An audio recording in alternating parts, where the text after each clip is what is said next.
Sementara itu, saudara relawan Desa Garut Darul Imara Aceh Besar membuka kelas latihan bola gratis bagi anak-anak untuk mengisi waktu luang selama belajar daring di rumah. Pemain bola cilik ini juga dibekali perlengkapan pakaian bola hingga mendatangkan pelatih profesional, mantan pemain Persiraja dan PSP Padang untuk melatih anak-anak ini. Ide pelatihan sepak bola serta memberikan perlengkapan gratis kepada anak-anak ini datang dari Kepala Desa Garut, Kecamatan Darul Imara Aceh Besar.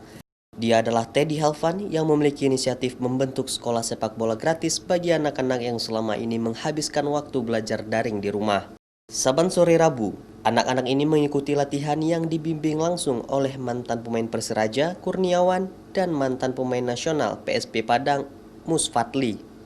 Anak-anak ini disiapkan untuk bisa bertanding di tingkat desa bahkan kabupaten kota bila nanti diadakan kompetisi. Selain itu, latihan ini sebagai sarana bagi anak-anak agar bisa memanfaatkan waktu lebih bermanfaat.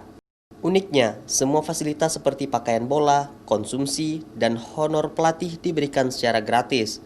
Biaya itu semua dialokasikan dari program pemberdayaan dana desa.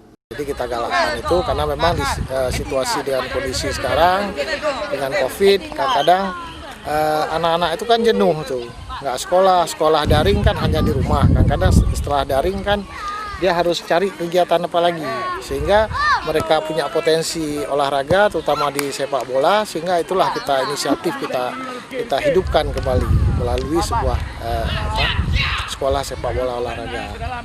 Ada beberapa kategori usia yang dilatih secara bergantian, mulai dari usia 12 tahun hingga 21 tahun.